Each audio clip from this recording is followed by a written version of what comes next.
Bonjour à tous, Enoch le Cristal, épisode 3. Va vers toi, Lecha. Alors, petite précision, c'est pas en 28 minutes, bien sûr, qu'on va expliquer le dogme religieux et Yeshua, Bouddha et tout ce qui s'ensuit. Voilà, sans oublier l'histoire juive, chrétienne et musulmane, et bouddhiste aussi, et tout ce qui se rapproche à l'élévation de l'âme, à la pureté. Donc le sujet va être porté sur ça. Donc, première introduction, c'était l'épisode 0, c'était une intro. Va vers toi, c'est l'épisode 2. Voilà, donc ça, j'aurais pu mettre épisode 1, excusez-moi. Mais bon, je me suis un peu emmêlé les pinceaux, si je peux dire. Et bon, j'ai photo de débutant. On y va. Donc, on a parlé de Jésus, on a parlé de ce qu'il a fait, on a parlé qu'il est venu sur terre, qu'il a tout sanctifié, qu'il a élargi les, comment on appelle ça, sa mémoire pour tout le monde, pour que tout le monde puisse se rappeler et avoir un développement différent intérieur, bien sûr.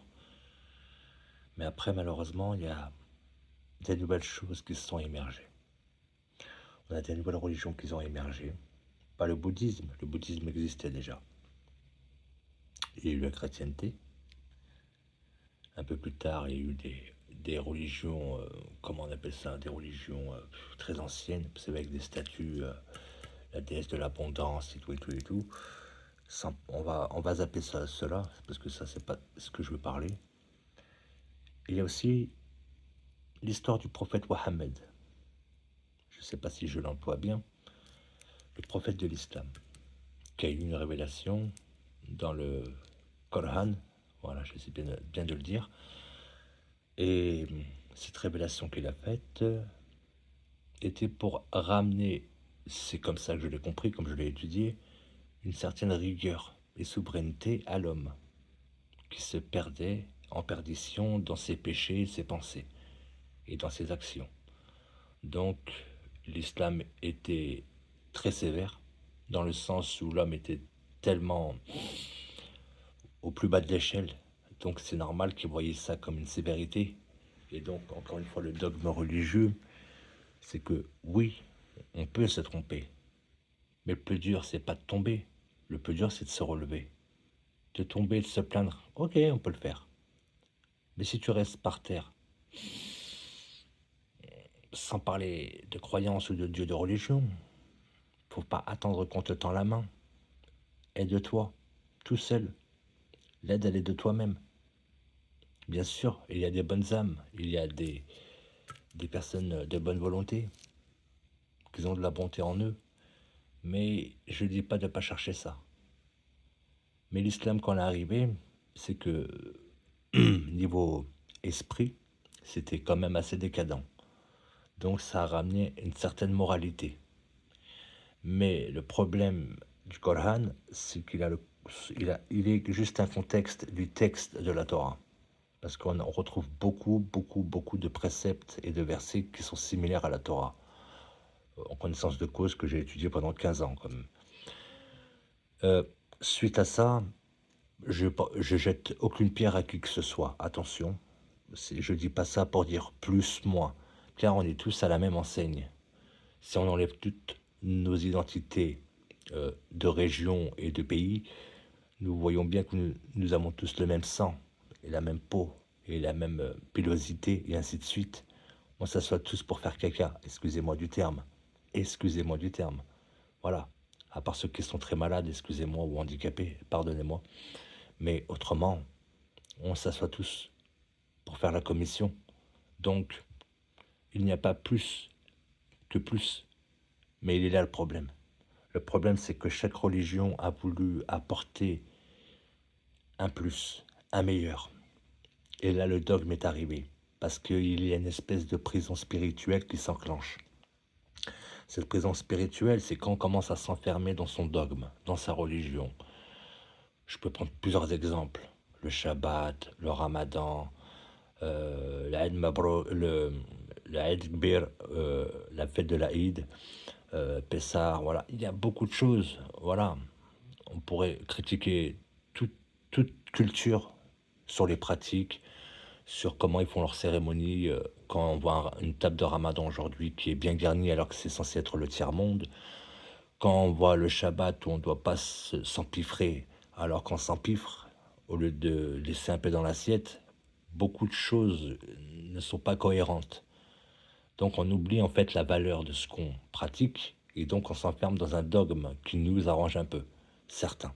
Je parle bien sûr en généralité, je ne vise aucune religion et aucun culte. Voilà, pour être bien précis. On est tous à la même enseigne. Il y en a toujours un qui va dire l'autre plus. Mais à partir du moment où on commence à chercher la comparaison, c'est qu'il y a un problème chez nous et qu'on ne veut pas l'affronter. Donc on va le transférer chez l'autre. Oui, je fais pas ça parce que. On ne veut pas affronter. On est un peu comme des gosses. Pourtant, on a des enfants. Pour certains, pour beaucoup même, qu'ils ont des enfants, on fait aussi les enfants. À ne pas affronter ses propres problèmes, à remettre à ça à plus tard, à demain. C'est pas tellement important. Mais pourtant, on voit bien que dans le comportement, le psychique et dans les pensées furtives qui traversent nos journées, on voit bien qu'il y a des choses qui ne sont pas résolues.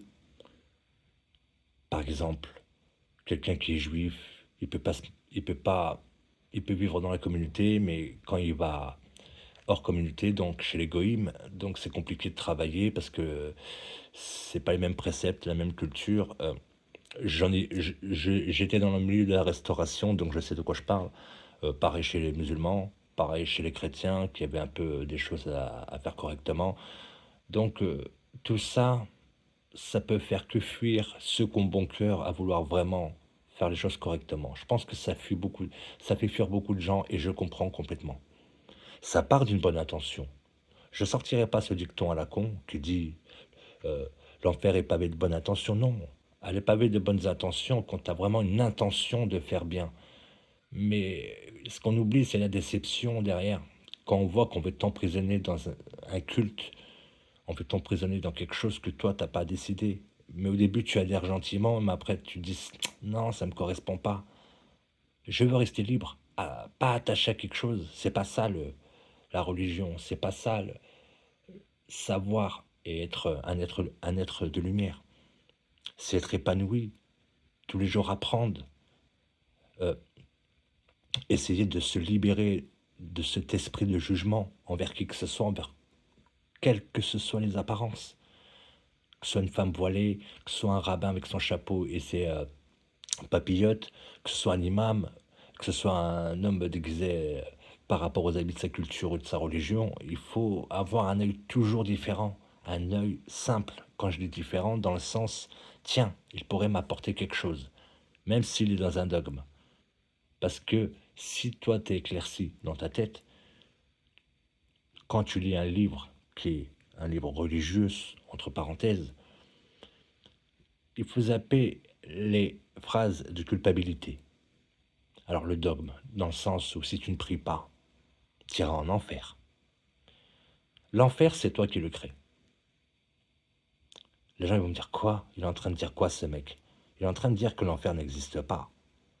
Je n'ai pas dit que l'enfer n'existe pas. Je suis comme vous, je suis un être humain, je n'ai pas toutes les réponses, mais voilà ce que je sais. Moi, j'affronte mes problèmes, comme beaucoup d'autres affrontent leurs problèmes. Je ne suis pas le seul, je dis moi, mais c'est pas prétentieux. Je reconnais que j'ai mis du temps à m'affronter moi-même. Il n'y a pas pire ennemi que soi-même, que soi-même. Se mentir à soi-même, vous savez, vous connaissez tous ça. Mais il est là le dogme religieux. On s'emprisonne en se disant, tiens, ils sont tous dans une espèce de sainteté, une prison un peu dorée, mais on voit pas ça comme ça au début. On voit genre un club extrêmement fermé, privé. Il faut même la tenue exigée. Genre, quand t'es juif, voilà, la kippa, quand t'es musulman, la gandora, et ainsi de suite.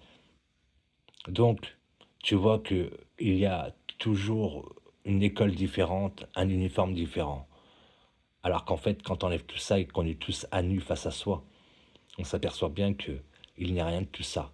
Qu'on crée nos propres enfers. Oui, on crée notre propre enfer.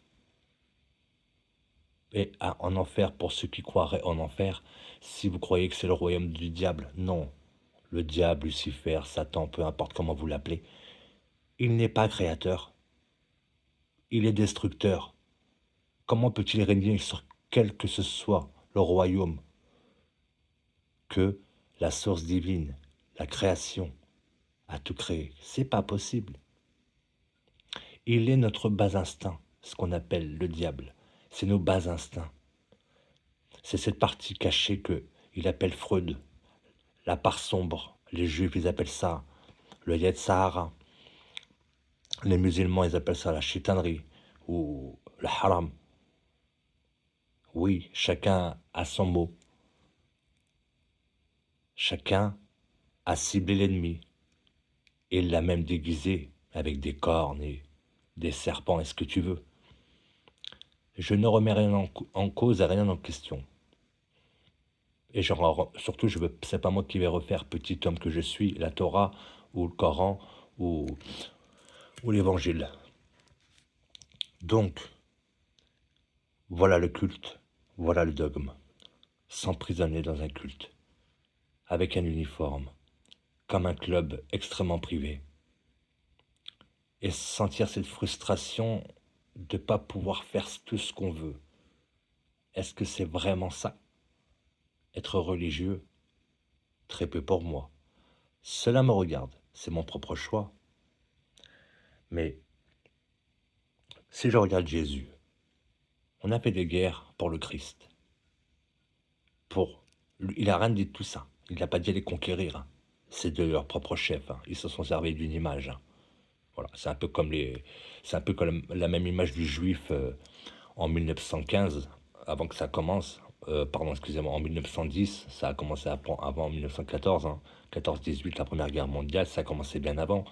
Il y a eu quand même pas mal d'affiches par rapport aux juifs. C'est un peu pareil avec Jésus, quoi. On a préparé le terrain pour, comment dire, justifier les actes. Un peu pareil avec l'Irak et le pétrole, hein, on va pas se mentir, tout le monde sait ça, et ainsi de suite. Voilà, cacher une espèce de cause, et derrière, en fait, c'est bien plus gros et bien plus ténébreux, si je puis dire. Mais encore une fois, on se sert de beaucoup d'images, voilà, comme du juif, de Jésus, de Mohammed, de Allah, alors que je pense pas que le Créateur dit à ses créatures d'exposer sa création, qu'il soit mécréant ou pas mécréant, qu'il soit dans le haram ou qu'il soit homosexuel ou ce que tu veux. C'est même pas à nous de porter ce jugement. Mais quand nous, on se sent jugé, on est les premiers à crier. Pourtant, tous les jours, c'est ce qu'on fait, juger les autres. Mais dès qu'on se sent jugé, on se permet de dire, tu n'as pas le droit de me juger, seul Dieu me juge. Commence par toi. Reviens vers toi. Va vers toi. Rappelle-toi qui tu es. Affronte-toi. Affronte l'autre qui t'empêche d'être vraiment ce que tu es. Pas un dévergondé ou une dévergondée. Non, être la personne que tu redoutes d'être parce que ton ego te réfugie dans ces dogmes religieux. Tu es un musulman, tu dois manger tout halal. Autrement, si tu manges que c'est pas halal, ben tu perds des points, des hasanettes pour le paradis. Et c'est exactement pareil chez les juifs. Voilà. Si tu manges le coche et nanani nanana, voilà, ça devient une religion alimentaire. C'est comme si je te disais je suis juif alimentaire ou je suis musulman alimentaire. Je suis pas un arabe alimentaire. Je suis pas un yéhoudim alimentaire. Ok, le monde est souillé. On va pas se mentir. La terre est, oui, est maltraitée, donc très très souillée et très impure par rapport à tout le sang qui a coulé auparavant. Mais je pense que c'est pas ça qui définit un savoir. Et de savoir qui on est, c'est pas dans l'alimentation. Certes, c'est sûr que je vais pas vous dire de manger des hamburgers tous les jours et vous dire ouais, soyez sains et allez chez McDo. On est d'accord. Non, une alimentation saine, c'est manger moins, manger des choses avec moins de sauce, manger des choses plus équilibrées, comme plus de légumes, moins de fromage ou de produits laitiers et plus de fruits. Bon, je suis ancien, ancien diététicien aussi, donc c'est vraiment, c'est vous. Il n'y a que vous qui pouvez vous aider vous-même. Qu'on soit docteur, qu'on soit coach, qu'on soit décapsuleur de potentiel, peu importe l'appellation que vous voulez me donner, je ne suis rien de tout ça. Je suis exactement comme vous, avec des certitudes, avec des doutes. Et ce qui est sûr, c'est que je me suis libéré de beaucoup de choses qui sont dans les dogmes religieux, qui m'ont beaucoup, beaucoup libéré. Et que je peux vivre sans rentrer dans la débauche, mais vivre et y aller vers des personnes que avant j'aurais dit ouais non, ça c'est des chrétiens, ça c'est des juifs. Moi je suis issu du monde arabe. Je me mélange pas trop, ils comprendront jamais ce que je ressens. J'ai une âme guerrière, une idéologie guerrière. J'ai souffert plus que les autres. J'ai été comme ça. J'ai été comme ça. Et on est comme ça. On a toujours un peu des restes. Mais avec le temps, si on arrive à s'affronter soi-même, je ne vais pas parler de manière angélique. Notre pire ennemi, c'est nous-mêmes. Parce qu'on a notre ego qui veut nous garder dans le confort, dans l'instinct de sûreté. Vous remarquez bien quand vous faites quelque chose pas prévu comme ça, à l'instantané, eh ben, il y a une espèce de peur ou une espèce de stupéfaction qui s'enclenche en vous. Vous êtes comme électrisé.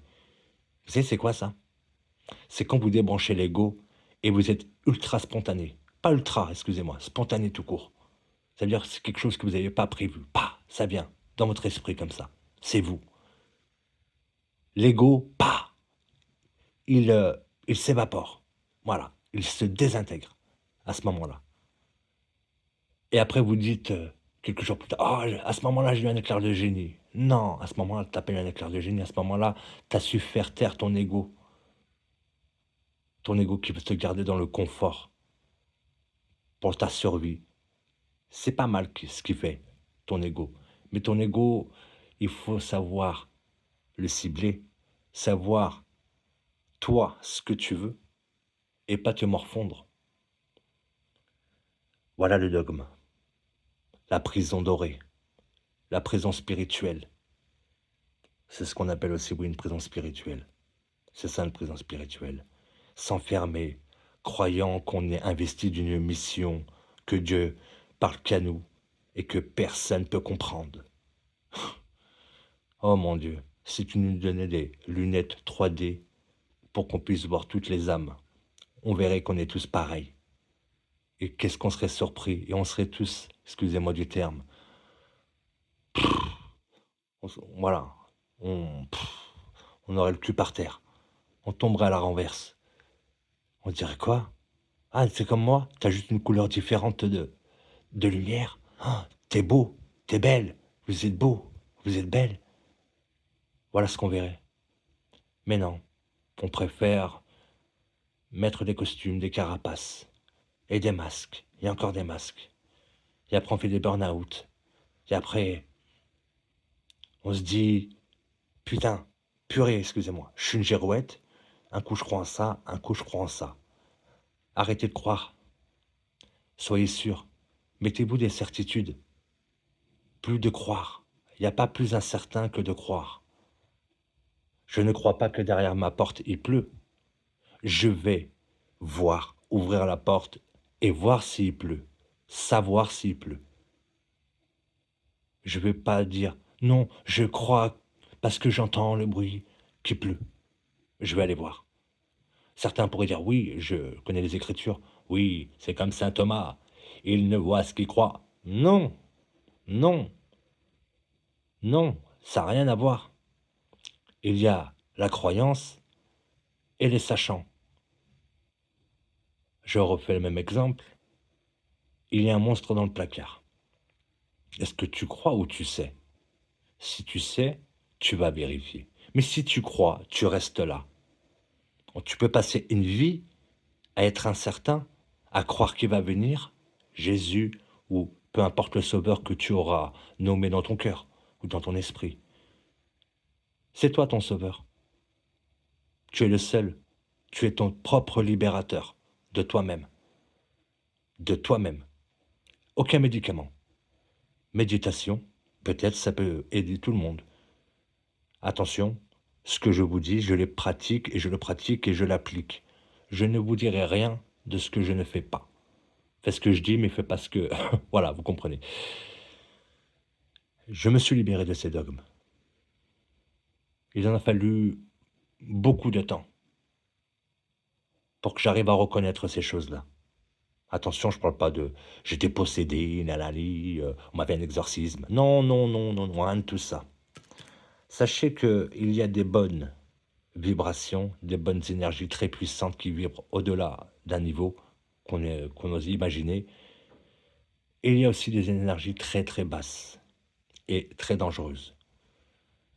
Quand vous faites vos prières, je ne vais pas blasphémer aucun dieu de vos croyances, mais ciblez bien, car quand vous priez, l'énergie de votre âme sort, se joint à vos mains, peu importe la façon de vous prier, ou elle sort au-dessus de votre tête, et elle se dirige là où votre esprit prie. Mais le problème, c'est il faut pas croire à ce moment-là. Il faut savoir où cette énergie, elle va.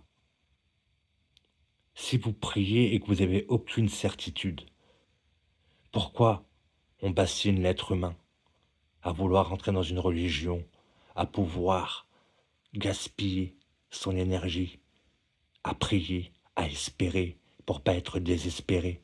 Pourquoi? Pourquoi le monde, même le gouvernement, s'acharne en disant c'est un équilibre sociétaire? Vous croyez vraiment? Vous croyez vraiment que ça crée un équilibre? Il faut déjà savoir où se dirigent tes prières, qui les reçoit. Est-ce que c'est des bonnes fréquences?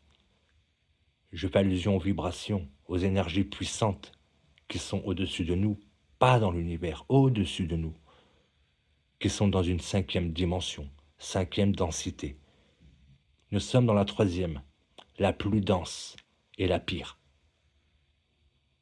Cette 3e densité, ce qu'on appelle la 3D, c'est ce qu'a expliqué un peu Matrix.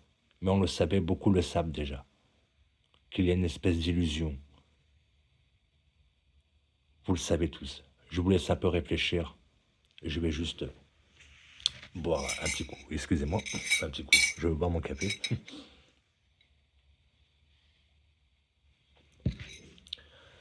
La 3e densité, c'est entre les deux. Ça veut dire que on est dans une matière extrêmement dense, profonde, où il est difficile d'agir en esprit comme on a l'habitude de le faire, comme nous ne sommes pas incarnés sur Terre. Car nous ne sommes pas nouveaux ici. Beaucoup ont oublié. Beaucoup ont oublié qui ils sont. Il n'y a aucun élu, il n'y a aucun témoin ou âme plus forte l'une que l'autre. Chacun est venu avec un attribut spécifique, en renfort, pour aider, exercer l'amour, car c'est ce qui nous définit. C'est notre nature d'être, pas notre seconde nature. Notre nature première est celle-là. D'ailleurs, on le voit bien comme nous sommes tous enfants.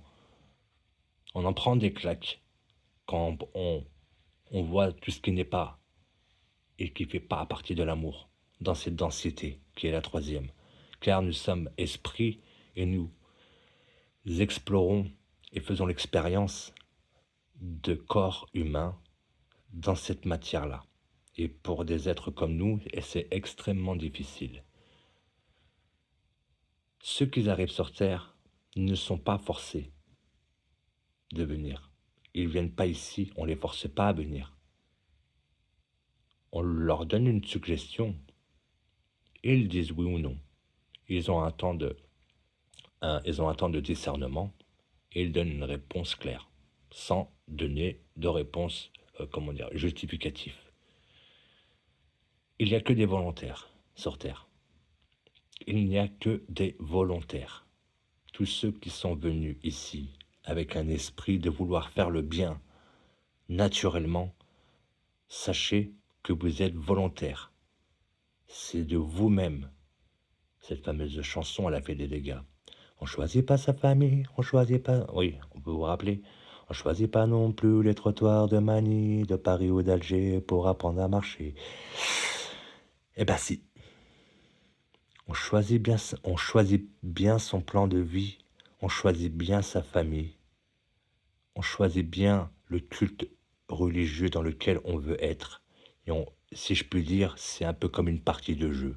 On choisit même la difficulté au niveau de la famille, du culte religieux, de l'état social de la famille, des antécédents familiaux. Tous ces critères-là sont pris en compte avant de descendre. Et ce qu'il faut comprendre, c'est que ces volontaires-là qui descendent dans ces familles très difficiles et qui ne le savent pas, ce sont des âmes extrêmement, extrêmement expérimentées. On pourrait appeler ça des vétérans, des âmes vétérans.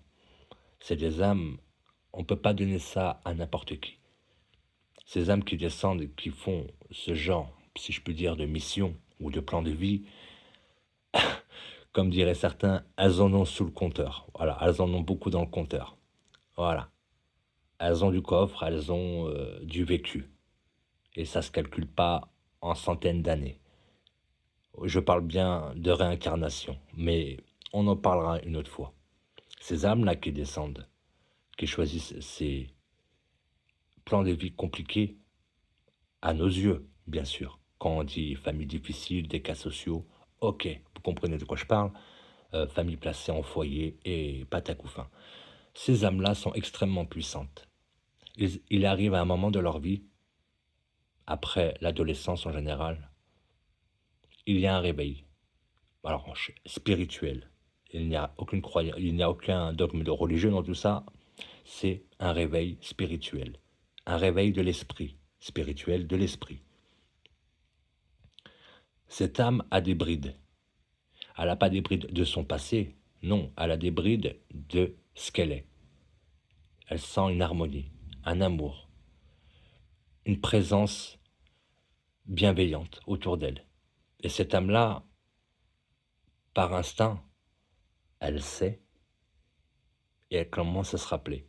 Et en général, c'est des âmes qui ne sont pas à crier sur tous les toits. Je suis un élu, je suis un prophète. Dieu a dit, Jésus a dit, Allah a dit, Moshe a dit, et ainsi de suite. Non, ce sont des gens extrêmement discrets. Et même quand on voit leur apparence, ce qui est très surprenant, c'est qu'ils ont des apparences. D'ailleurs, ça fait référence à un passage, un passage de la Torah et un passage de l'Évangile. Ils ont des apparences, excusez-moi du terme, on n'a pas envie de s'approcher d'eux. Pas qu'ils sont laids, ils sont pas beaux. Je parle pas de ça. Ils sont froids. Froids, pas parce qu'ils sont possédés, non, hein, de tout ça.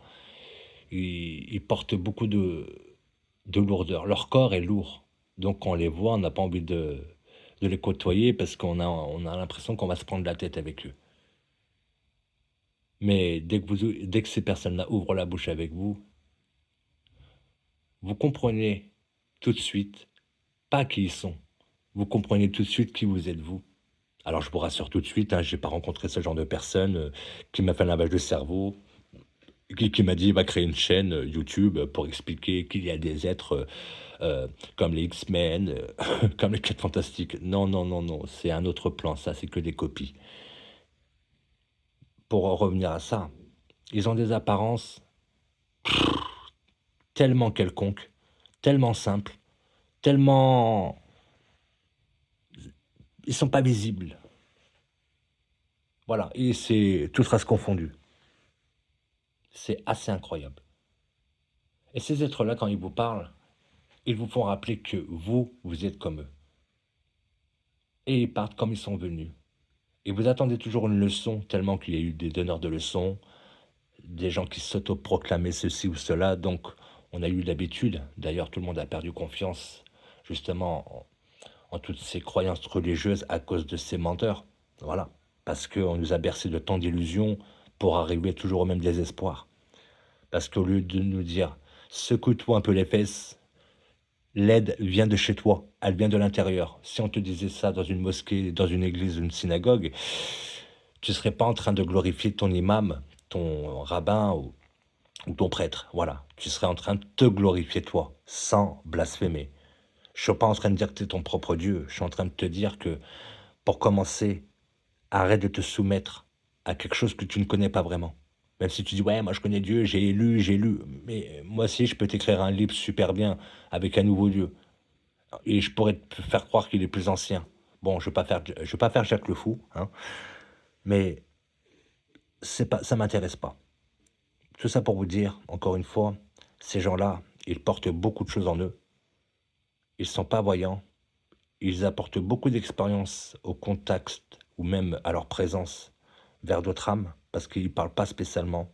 Ils émettent comme, comme une balise qui émet des vibrations très hautes, pas des basses vibrations, de très hautes vibrations. Et comme certains pourraient l'appeler, il y en a qui sont yogis, il y en a qui sont bouddhistes, qui pratiquent ça en méditation, mais il y en a, non, justement.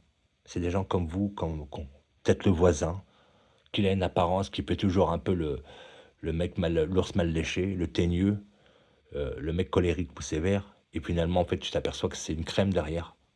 Eh ouais. Mais il faut prendre la peine de les regarder, et d'avoir une autre approche, avec un respect peut-être, ou de la bienveillance. Mais il y a beaucoup d'âmes comme ça, dans ce monde. Yeshua, parlons-en. Parlons-en. Bon, je crois que j'en parle depuis tout à l'heure, mais on dit beaucoup de choses sur la légende de Jésus. J'aime aucune moquerie, hein, bien sûr. Alors, chez les Juifs, on dit Yeshua était, était l'élève du prince du Sanhédrin, voilà, de l'autorité juive. Et il a eu un mauvais jugement par rapport à un rabbin qui croyait qu'il faisait allusion par rapport à une aubergiste qu'elle était bien portante, alors que lui a cru à une allusion différente. Voilà, bon, on va pas rentrer dans les détails. Donc, en gros, il n'est pas reconnu en tant que fils de Dieu ou prophète par les Juifs parce que il a usurpé le nom de Dieu, il l'a mis sur sa cuisse. Donc, on ne peut pas l'appeler Yeshua, on l'appelle Yeshua parce que son nom a été coupé. Voilà. Maintenant, il y a Jésus. Alors, qui croire? Les Juifs, les chrétiens. Mais là, il y a les musulmans qui nous apportent une autre réponse en disant que c'est un prophète. En vérité, mon avis sur les trois, je pense qu'il est comme toi, moi, l'autre, n'importe qui. Et comme je peux le redire, c'est une âme extrêmement haute. Je ne rentrerai pas dans les détails sur le sujet de Jésus, car tout le monde connaît suffisamment Jésus, et on sait très bien la lumière, voilà, en sa présence, pour ceux qui ont eu l'occasion de le voir en vrai, et qui se le gardent, je comprends ça, parce que c'est trop haut, trop grand. Certains sont pas prêts. Et on pourrait dire, ouais, c'est pas vrai, et on n'a pas envie d'entendre qu'on est des menteurs, parce que c'est pas des choses qu'on aime dire. Surtout ce genre de choses, ça qui nous ferait passer pour des barjots. Mais cette lumière que Jésus, Yeshua, dégage de lui, elle n'est pas la même que d'autres êtres qui sont pourtant très hauts en vibration et en énergie, et sa couleur d'énergie est complètement différente. À s'y méprendre avec la source, celui qu'on appelle Dieu, le Père, le Créateur, source de toute chose. Quand Jésus est descendu sur terre, il savait qui il était. Je vais le faire rapidement, je l'ai déjà dit. Il était conscient de tout ce qu'il devait faire. Il, comme on dit, il avait fait pas un plan de vie, c'était un peu différent pour lui. Sachant qu'il était toujours là pour accompagner ses compagnons de voyage, ses compagnons d'armes et de famille et d'amour, c'est comme ça qu'on les appelle de l'autre côté, dans le royaume, le paradis, le Gan Eden, peu importe. Et quand il est descendu, il contenait toute cette mémoire. Même à travers la barrière, cette fameuse barrière où on passe, nos âmes passent, et on oublie tout ce qu'on était, vous connaissez, je ne veux pas me répéter, eh bien il était conscient de tout. Conscient de tout. J'ai pas toutes les réponses, mais d'après ce que j'ai cru comprendre, il était déjà venu sur Terre plusieurs fois, mais en esprit. Et les gens le reconnaissaient en esprit, ils savaient qui il était. Mais là, il s'est incarné en homme. Les gens disent que c'était Dieu incarné en homme. Je vais le redire, c'est mon point de vue. Je ne pense pas que Dieu, le Créateur, source de toute création dans l'univers, j'ai dit je ne pense pas, là j'ai aucune certitude, je ne pense pas que l'Éternel qui est infini, sans faire de blasphème au côté religieux ou de faire des longs sermons de bénédiction pour pas blasphémer, excusez-moi, je vais être clair, mais je ne pense pas que Jésus est le Père ou la Mère, comme vous voulez. Je ne pense pas. Je pense qu'il est, oui, il est très très très proche, je crois que même le seul à être aussi proche de la source. Je n'ai pas de réponse sur ça, mais je ne pense pas qu'il est lui-même Dieu. Dieu peut se contracter, mais pas à ce point-là. Dieu s'est déjà suffisamment contracté dans l'univers pour que la matière puisse exister. Mais si Dieu se contracte dans un corps, le corps explose. Pourquoi quand le peuple juif demande à Moshe sur le mont Sinaï, nous aussi on veut voir Dieu? Vous vous rappelez, tout le monde connaît cette histoire, il y a quand même la moitié des béné d'Israël enfin les enfants d'Israël, il y a la moitié qui périssent. Ils sont pas prêts. Ils sont pas prêts. C'est toujours une histoire de préparation. Mais sans me perdre, voilà. Je pense que Jésus était comme nous, notre frère, vraiment, notre grand frère, si vous voulez. Je n'ai aucun manque de respect à lui attribuer. Je vous dis, je l'appelle mon bien-aimé. Il m'a beaucoup appris dans l'enseignement, dans cet enseignement que j'essaye, excusez-moi, avec tant bien que mal, d'essayer de, comment dire ça? Oh, je perds mes mots. Oh là là, de développer, voilà, excusez-moi. Donc je ne pense pas. Oui, peut-être il est le Fils de Dieu, mais je ne pense pas qu'il est Dieu lui-même. On ne peut pas contenir l'infini dans le fini. Nous sommes, comme il a dit lui-même de sa propre bouche, je ne reprends pas ce que disent les autres, mais lui de sa propre bouche, vous êtes comme moi, vous êtes semblables à moi, vous êtes des petits Jésus, il voulait dire des petits dieux, sans la connotation blasphématoire ou péjorative pour dire on est tous des dieux, on n'a pas besoin de Dieu. Non, je ne parle pas de ça. Dans le sens de nos origines, de notre être originel qu'on est. Et il disait que vous aussi, si vous lâchez prise, si vous vous concentrez, si vous abandonnez toutes ces choses-là de ce monde, bien sûr qu'il y a une transition. On n'a rien sans rien. On va sentir les manques, on va sentir les carences, on va sentir... Il n'a pas dit ne bois plus d'eau, arrête de manger, va plus aux toilettes. Non, c'est pas ça. Il a expliqué certaines choses pour certains qui n'étaient pas permis. Comme avec le riche, si tu veux le paradis, donne l'argent à tous les pauvres. Mais c'est pas possible, c'est l'argent de mon père qu'il a amassé. Bah voilà, faut savoir ce que tu veux. Hein. L'éternité ou tu veux la mortalité. Voilà. On est déjà éternel. Mais on croit qu'on est mortel. Oui, on est mortel. Ce corps qui nous transporte, est mortel. Oui, on n'est pas Superman. On craint les balles, on craint tout. On peut tomber, on peut mourir. Mais nous, Ce qui anime ce corps est infiniment éternel. Certains diraient, mais non, il faut qu'on soit mort pour accéder à la vie éternelle. Vraiment? Est-ce que tu crois qu'il faut vraiment ça? J'ai beaucoup d'exemples à vous citer qui m'ont beaucoup surpris. Des gens que je croyais qu'ils étaient pas des érudits ou pas ceci, pas cela, qu'ils avaient aucun signe extérieur de religiosité ou de spiritualité. Ces gens-là avaient une connexion avec ce que je pourrais appeler le royaume. J'appelle ça le royaume, voilà. La maison, voilà. La maison originelle, de là où on part et on revient. On décolle et on atterrit là-bas. Voilà. Et là, on est en voyage. Ici, on est en voyage. Donc, vous comprenez ce que disent nos anciens quand ils disent on n'est qu'en voyage ici. On n'est que de passage. Oui, parce que on a décollé de notre maison. On a atterri ici, sur cette île qu'on appelle la Terre, où la densité est extrêmement dure, mais on est volontaire. Et Jésus, comme il nous l'a dit, mais ça s'est dit et ça s'est prouvé dans certaines expériences que j'ai partagées avec certains, ils ont fait des EMI. Et ce que je retiens dans tous ces témoignages d'EMI, c'est qu'il n'y a pas d'église, de mosquée, de synagogue. Il n'y a pas de choses, comment dire, avec des signes religieux de l'autre côté.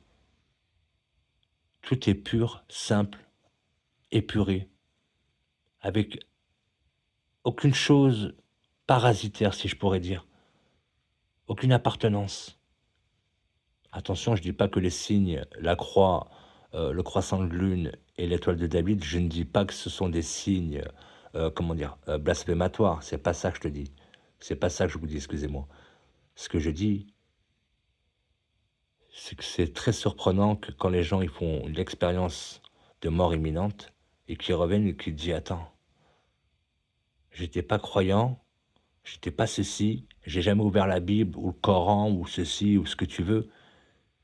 Et j'ai reconnu l'autre, j'ai reconnu ceci, j'ai vu que j'étais plus grand, j'ai vu que j'étais transparent. J'ai dit ok, ok, ok, ok. Et t'as vu aucun monastère, quelque chose qui se réfère à un culte? Ben non.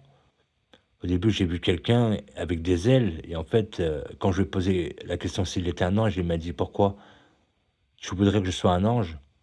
Et je dis non, je veux que tu sois vraiment toi-même. Donne-moi ta vraie vibration originelle, d'ADN. Et donc, il s'est fait voir, et la personne qui était en ange, il a dû croire, je sais pas, l'ange Gabriel, ou l'ange, je sais pas, l'ange Raphaël, ou bon, peu importe. Mais quand il a repris sa forme, bah, c'était qu'un déguisement.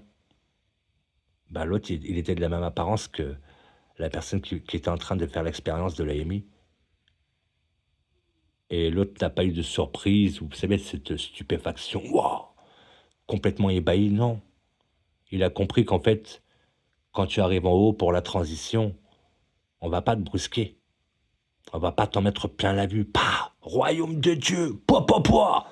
Et tiens, prends dans ta gueule. Pouah, ouah, ouah, les archanges. Ouah, ouah, ouah. Non. Mets ta tronc, quoi. C'est quoi ce délire? Non. Non. T'as un sas de transition. T'as les gens qui s'adaptent à ce que tu as vécu. C'est plutôt bien organisé. C'est pour ça que quand on arrive ici, nous nous sentons très seuls, très éloignés. Car la densité, pourtant, on n'est pas très loin. Bien sûr, on est loin, visuellement, avec nos chairs. Mais si je vous dis que c'est vraiment au-dessus de notre tête, mais c'est pas visible. C'est juste quand tu meurs, tu dis, ah, ok, il y a ça ici. Ah, c'est pas loin. Tiens, je voyage à la vitesse de la lumière. C'est incroyable. Tiens, j'ai dépassé la Voie lactée. Tiens, c'est quoi ça? Et que des fois tu te réveilles. Non, c'est un rêve. Mais bon, il y a des personnes malheureusement pour les dogmes religieux, malheureusement pour eux, oui, l'Église est menacée. Et tous ces dogmes qui voulaient emprisonner l'être humain dans cette manipulation de masse pour le faire culpabiliser. Si tu fais pas ça, si tu donnes pas la quête, si tu donnes pas, je ne sais pas, vous avez compris, voilà. Si tu fais pas acte de bonté, tu iras en enfer. Non, non. tout ça, c'est révolu. Car c'est ce qui est en train de se passer, c'est que l'homme est en train de se réveiller. Quand je dis l'homme, bien sûr, c'est l'être humain, l'homme et la femme. Il est en plein éveil. Et c'est quoi cet éveil de que tout le monde parle? C'est ça. C'est ce que nous disait Jésus, justement. Et encore une fois, quand je parle de Jésus, je ne parle pas de la figure religieuse. Je parle de son enseignement, qui n'a rien à voir avec ce que j'ai connu dans certains évangiles, qui n'ont rien à voir avec... c'est plus un enseignement essénien que j'ai compris de Jésus. Mais après, je dirais pas que je l'ai compris à ma façon. J'ai eu ma compréhension et le discernement, pas mon discernement. Et j'ai compris certaines phrases qu'il disait, comme aimez-vous les uns les autres. Il disait plutôt aime, aime-toi comme t'aimerais comme on t'aime.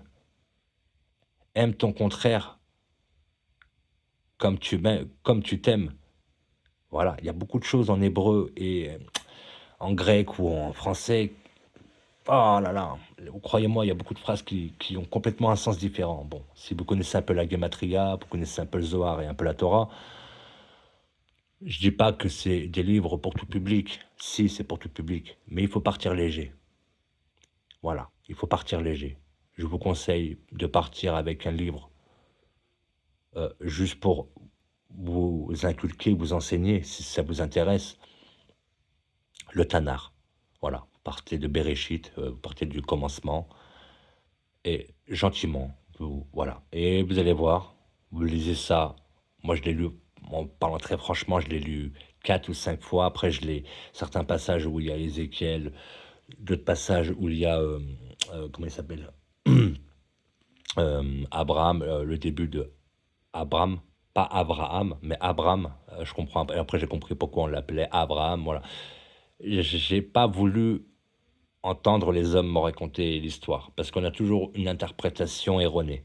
J'ai voulu lire et après avoir l'interprétation générale, et après ce qu'on appelle en hébreu le pshat, voilà, ça veut dire le commentaire et la profondeur du commentaire. Voilà. Ça veut dire que essayer d'aller dans l'explication de l'explication de l'explication.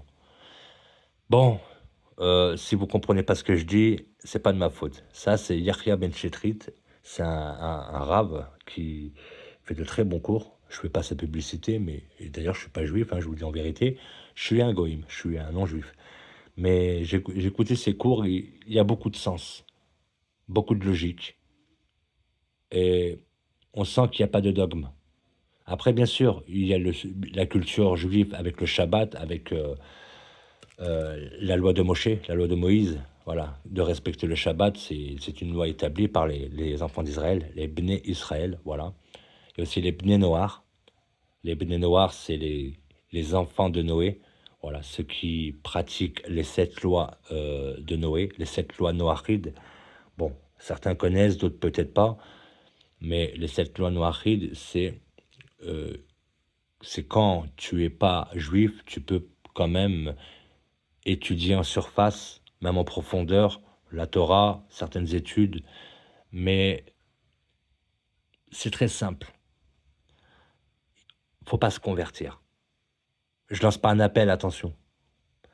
C'est exactement ce qu'il faut pas faire. Essayer de se prendre pour quelqu'un d'autre. Je donne un exemple. Tu vas pas lire la Torah et être un juif.